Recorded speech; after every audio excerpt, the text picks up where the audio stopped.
Okay, this is my review of the Mako 18 LTS. This is a 2024. It's brand new. It hasn't been on the water. This is not a how-to or a DIY. This is more of stuff that I've done to it, getting it ready for the water. And if you like any of the additions that I put on there, they're linked at the bottom. So here we go. First, what I like about it, aluminum trailer. Comes. This one came with the spare tire. It's got a big gas tank, 28 gallons. I should say I'm coming from the Pro Skiff 17 from Mako. So this being a huge upgrade, not so much in size, but in horsepower and in fuel capacity, trailer, and what have you. So, put on a trolling motor. What I dislike about this is this center cleat. I had to cut around the plastic there to fit it right. It's set up there so it doesn't stick out as much, and it is as aligned as I could this way so it's not sticking out also. Okay, so that I didn't like, that center cleat. I don't use the center cleat. I was going to eliminate it, but it's really hard to get in there, and I'll get further into that in a bit. Another thing that I did to it was I added the keel guard. As you can see there, if you're going to beach your boat, that's a must. If you're on shallow, also a must. So here's where you put the gas tank. Now this cleat did not come with them, that cleat on that side either. So it only has the two rear cleats and then the front center, which is basically useless.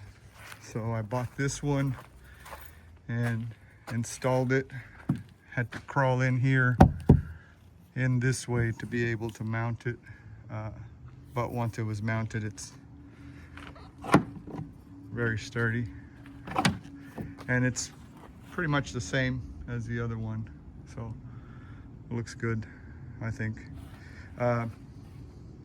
Other thing I did was I mount this ice chest to the front, and I mounted it with this ice chest strap, mounted it to the deck. I like to put my cut bait or any fish I catch in that one. That way I don't mix it with any of the food or drinks on this one, which is a terrible ice chest and a terrible design in the straps. You pretty much have to strap it to this right here, this rubber handle, and it's already chewing at it. So got to figure out either get a different one that fits in there or some other way of securing it. But pretty crappy for the amount of money you spend on it. They give you one of those cheap igloos, but it is what it is. One thing I do love about this boat is its accessibility to all the wiring and all the compartments. Down there you can go into the center console. You can go up to mount the plug for the trolling motor. It has access to the center part there. That also has another hatch, which in turn goes back there to that hatch, and then you can get to the back. So all in all, I'm pretty happy about the wiring availability and space, which I added a whole bunch of things to mind. In the front, that was it up in the front. Comes with the 115 Pro XS. This one, I put the vessel view, which is great. It tells you everything, and you're pretty much gonna need it because what I've heard is that fuel gauge is useless. It's not accurate, so, but it's got your kill switch, breakers, all your connectors up there, or not connectors, but switches there for your accessories and so forth. So what I did was, instead of, it's got a small GPS fish finder, but I have a weatherproof iPad that controls my trolling motor with the Mako one boat system. It also reads everything that's going on with my boat, and then I use Navionics for maps and GPS. Mounted some cameras there with that USB. Now I put in a radio, or not a radio, but a Bluetooth player for some music. It's under there. You can see the speakers back down there in that corner over there. I've got them on all four corners. Now, here's what I did on this one that's a little different.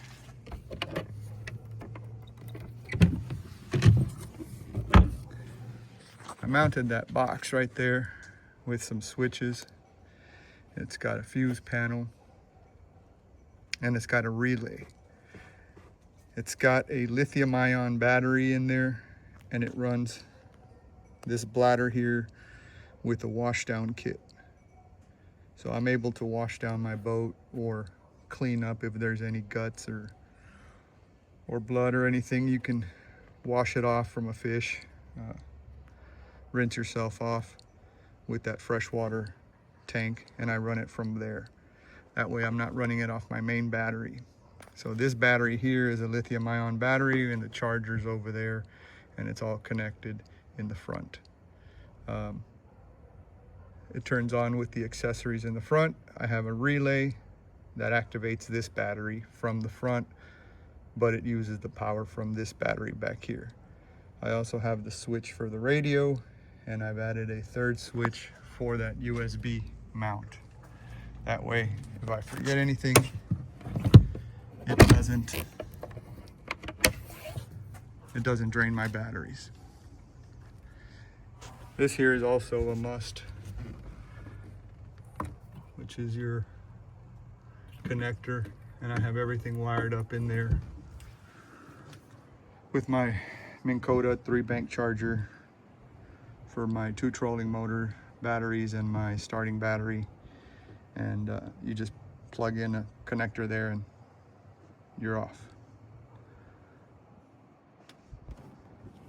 It's got the aerator system on this one, and this is where you have your bait well, your live well, which is a bait well. It's not a live well because I don't think you could fit a big fish in there. But yeah, that's what I have on mine. So let me know what you think. Any other additions that you guys have done. If you have any questions, I'll try to answer them. But again, this is more of a what I did, not a how to do it kind of deal. But I'll try to help you out with whatever I can. Thanks for watching.